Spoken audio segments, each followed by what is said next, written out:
Welcome to JG's Fight Talk, and with me now, Rylan Charlton.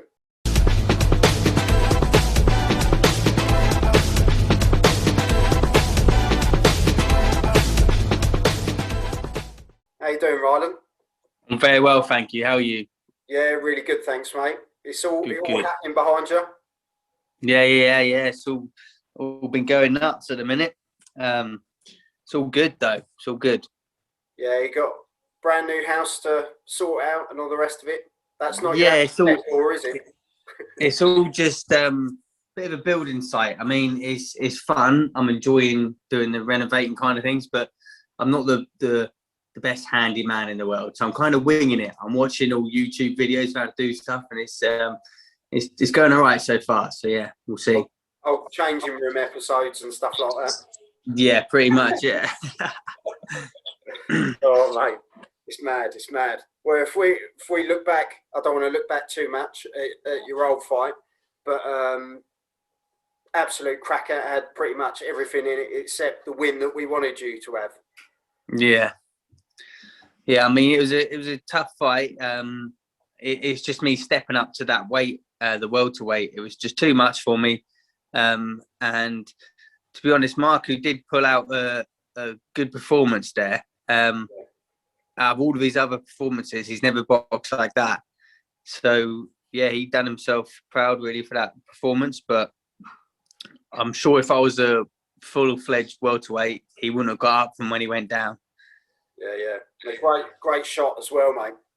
Yeah, thank you. Yeah, it was I can't remember what it was. I couldn't really see. I think I haven't watched the fight back yet. I think it was a hook off the jab, I think. But yeah, I couldn't really see much out of my eyes. Was like fighting through a letterbox because they were a bit closed up. But... No, it was. How is the eye now? There wasn't any long-lasting damage. No, it's all good. It's a little bit numb, but it's healing up well. It's doing well. Yeah. Well, if we go back before that one as well, Joe Laws, and that was exactly what you wanted. Great. Yeah. Great. Yeah, that was a good fight. That was the breakthrough we kind of needed to get onto the big stage, and it was a risk because we jumped in 2 weeks' notice. So it was a bit of a risk, but you got to take risks in life, otherwise you don't go anywhere, kind of thing. So we went to take that, and yeah, paid off. Obviously, what was it? The third round knockout. It was quite easy, but I do believe that Joe Laws is a natural light welterweight as well. He's not a fully fledged welterweight because I noticed the difference when I fought Marku. I noticed the size difference a lot more. Yeah. But how did you find it with the no crowd situation? Because obviously you were saying before we came on, you were talking about the amateurs. Even then, you had more people about, didn't you? Mm. But how was it in that sort of atmosphere? I quite enjoyed it. I think it was all right. I used to box a lot. Like as an amateur, I used to box all in London a lot, and I'm obviously from Norwich, and I could only ever have 2-3 people that bother coming down to watch me. So I was always used to having, when there was a crowd, not being the favourite. I used to have people, and that used to always spur me on more. But even having no crowd, I don't know, when I'm in that ring, I feel like everything's shut off anyway. It's just, it could be an absolute disaster going on outside of the ring. I wouldn't notice. I'm just in the one frame of mind of just kind of fight mode, really. Yeah. So crowd or no crowd, I would still do the job, kind of thing. Do you think the no crowd situation has affected quite a few fighters so far? I think so. Yeah, I think it's affected a few of the guys that pump like loads of tickets, and they obviously feed off of the crowd and stuff. But I don't know if it it seems to have affected quite a few fighters, but yeah, I'm not really sure. I don't find it affects me at all. But I suppose we'll see when the big crowds come back. I'll probably shit myself behind the corner and there's a crowd there. Hang on, there's people again. What's going on? Yeah, it'd be weird, won't it? I think it's funny you say that, but it is like that, isn't it? We've kind of got so used to this bubble sort of lifestyle, and it's been going on for, sort of a year now, and it's kind of like, well, how are we going to adjust back to it? The shops aren't the same. The attendance to fights isn't going to be the same straight away, is it? It's probably going to be a build up over time, I would have thought. But Yeah, it's going to be strange getting back to normality. It's going to be weird. Like, I feel like a lot of people must be suffering from it, because obviously humans, we're such social people, but since we haven't been social at all, I find myself getting a bit like, oh God, I've got to go shopping, or a bit anxious. So it's nice having a mask on sometimes because it covers everything up, because you haven't had to interact with people. But so it'll take a while to get back to normal, I think. But I think, yeah, the old COVID-19 has been pretty bad for a lot of people.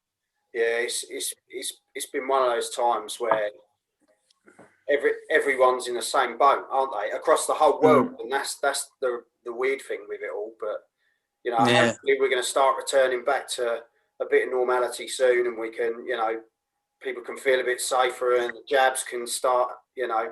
I'm still waiting for mine, so it's it's one of those things, isn't it? But, yeah, it's just a waiting game now, isn't it? Yeah. So if we go right back before Joe Laws, we go right back to the start. Where did it all begin for you, Rylan, with your boxing? When did you get sort of that bug for boxing? Well, I was about 14 when I first started.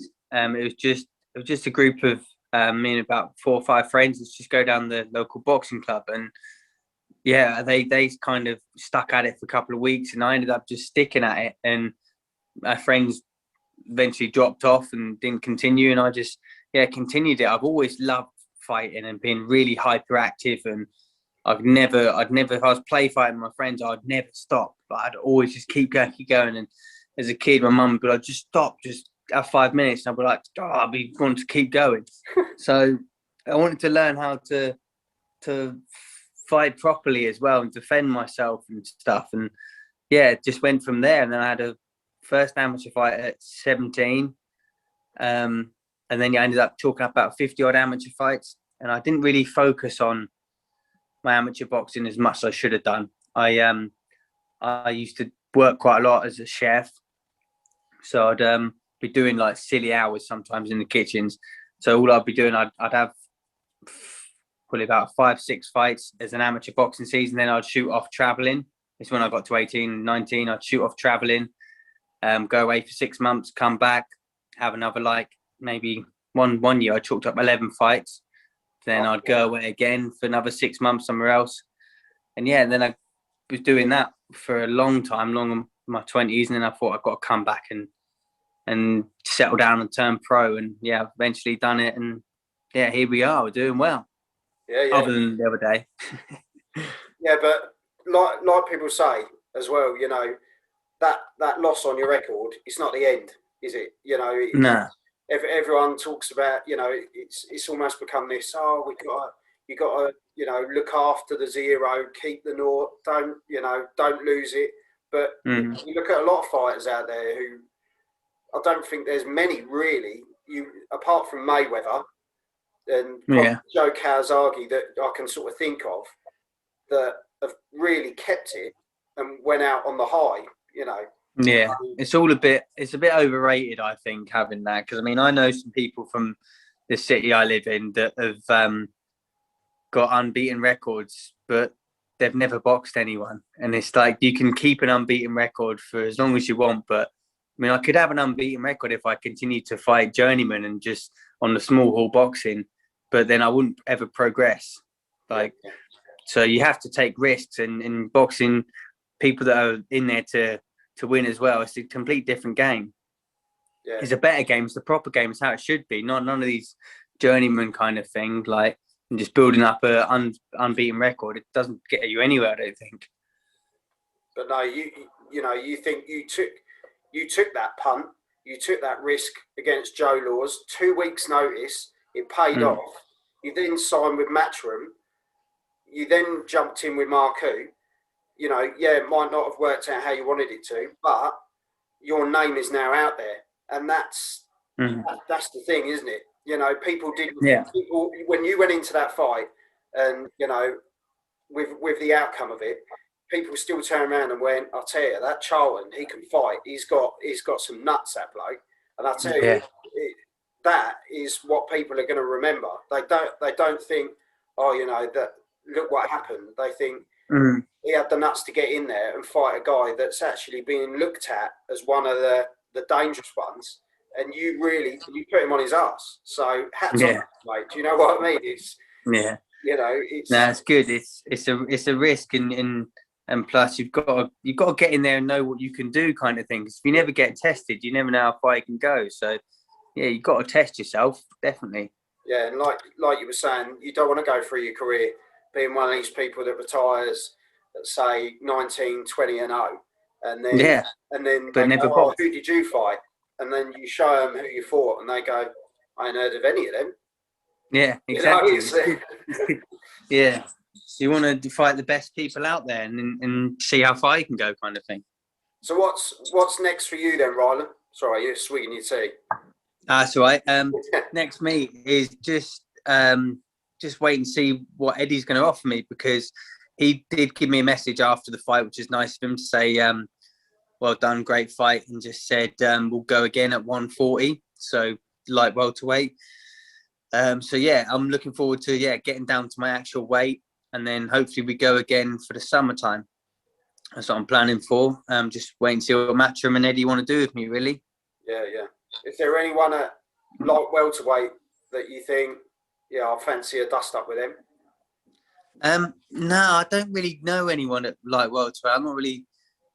I'm not even follow boxing that much, if I'm honest. I don't really follow it. I just kind of do it. But I don't mind anyone like welterweight. Let's have it. I don't really mind. I just wait and see what Eddie who he wants to match me up with. Yeah. And that's the thing. In my opinion, he's top dog at the moment, isn't he, Eddie? He is. Yeah. I know you'll say it because you're a Matchroom fighter as well, but keeping the good books, mate. Keeping the good books.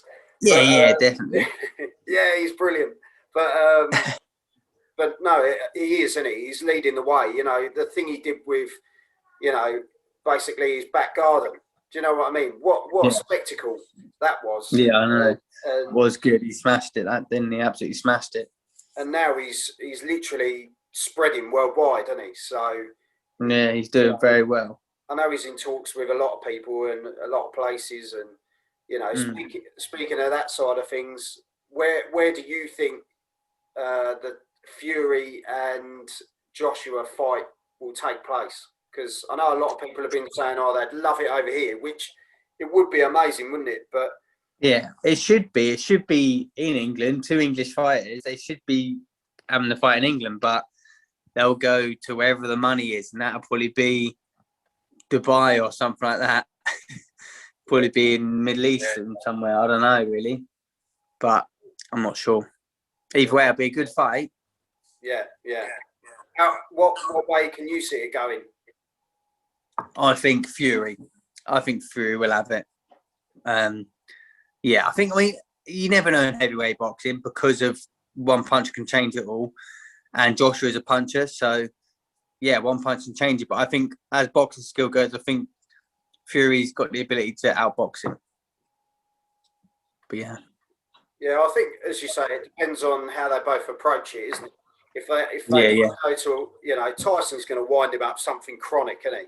Because that's Tyson, and it sells tickets, doesn't it, as well?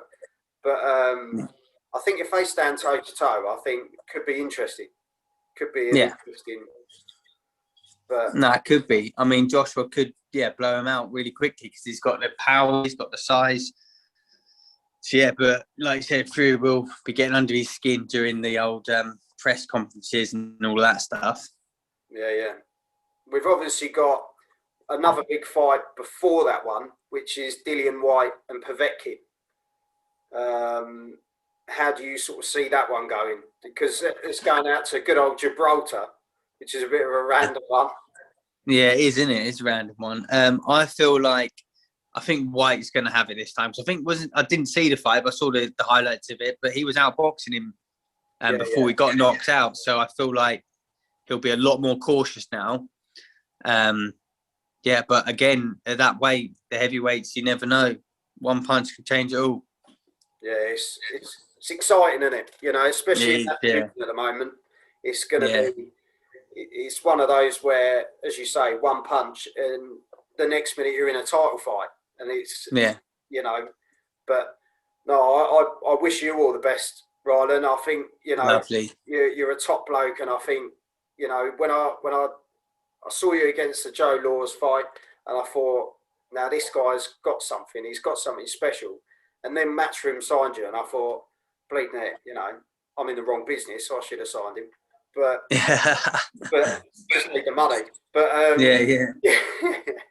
But yeah, even against Marku, like I was saying, I spoke to Dan, your manager, and he turned around and he said, we went into that fight, we were going to win that fight, we're going to win it. And and I just thought, you know, that's the attitude, isn't it? You've got to have that attitude. Yeah, you got to. You know, you've come out of that, and I just think you're going to go straight back into the next one, and you're just going to prove why Eddie signed you, basically. And I think, 100%. As I say, I wish you all the best. My other half, as I say, she turned around and she goes, oh, who are you interviewing tonight? And I turned around and I went, oh, it's him, showing a picture on my phone. She went, oh, yeah, he's nice, yeah. I'm a catfish. You look good. I always look good in photos, and in real life, I'm catfish. Catfish. Yeah. And then she turned around and she goes, yeah, he looks like the lead singer from Biffy Clyro. Oh, I don't know what he looks like. I know the band, but I don't know what he looks like. I have to check him out. Look it up and get back to me, and you'll probably go, no, I look nothing like him. But take the compliment, mate. Even I don't get compliments like that from her. So hey, that's a good one. I'll take that then. Yeah. But no, thanks for your time, mate. I hope you're welcome. Well, with renovating the house and, you know, settling in, and hopefully as we say, we'll see you back out in the summer and get back to what you do best. Yeah, we'll do. Thank you so much for the interview as well. I really appreciate it. No problem. And you take care, mate. Yeah, you too. Speak soon. Yeah, thanks, Rylan. Okay, bye-bye. Take care, mate. Bye. Well, Rylan Charlton, nice to have him on. Top bloke. Came up short against Marku, but I tell you, that lad's got something special, and I wish him all the best for the future. Really, really nice guy. Yeah, you've been watching JG's Fight Talk. Actually, but my wife's she just, oh yeah, he's really nice. So yeah, Rylan, you've done all right there, mate. But as I say, you've been watching JG's Fight Talk, sponsored by Rich's Boxing and Limitless Creations. And yeah, I'll catch you all soon. Thank you.